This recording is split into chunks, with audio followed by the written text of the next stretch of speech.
Left atrium is the left upper chamber of the heart which receives oxygenated blood from the lungs through the four pulmonary veins.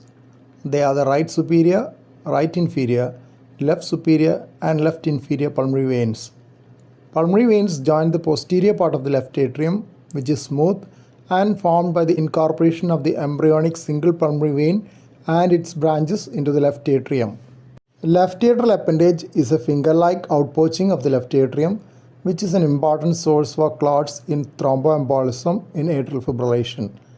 When it is enlarged, it forms a bulge along the left upper border known as the third Mughal. Intratrial septum separates the left atrium from the right atrium. There could be a patent foramen ovale in the intratrial septum, which may cause phasic right to left shunt.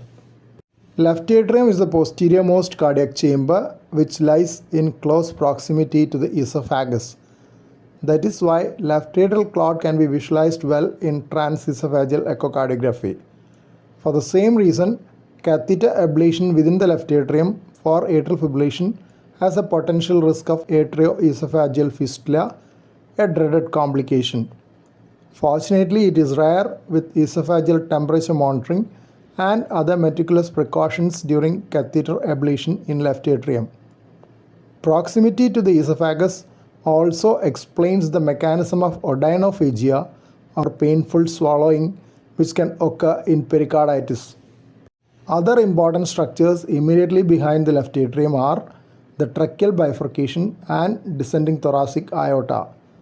Proximity to the tracheobronchial tree explains the left bronchus elevation noted on chest X-ray in left atrial enlargement. Vertebral column is located still posterior to it. Oblique sinus of pericardium is posterior to the left atrium. Transverse sinus of pericardium is anterior to the left atrium between the left atrium and the root of aorta. Aortic cross clamp is applied through the transverse sinus of pericardium during open heart surgery. The outlet region of left atrium near the mitral orifice is known as the vestibule.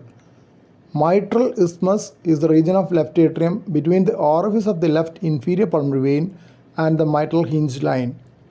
It is an important area from the point of view of cardiac electrophysiologist.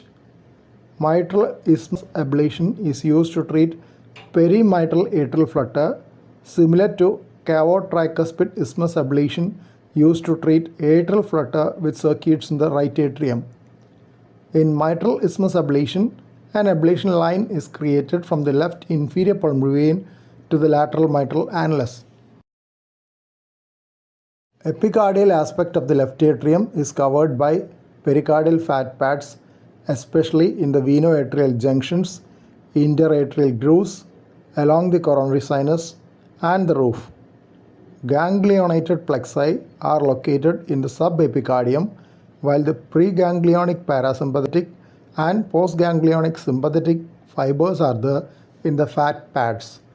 Ablation of ganglionated plexi is an important adjunct procedure in the ablation of atrial fibrillation. Ganglionated plexi are a conglomeration of autonomic ganglia on the surface of the heart. Thank you for watching this video. Please subscribe, like, share and post your valuable comment below this video.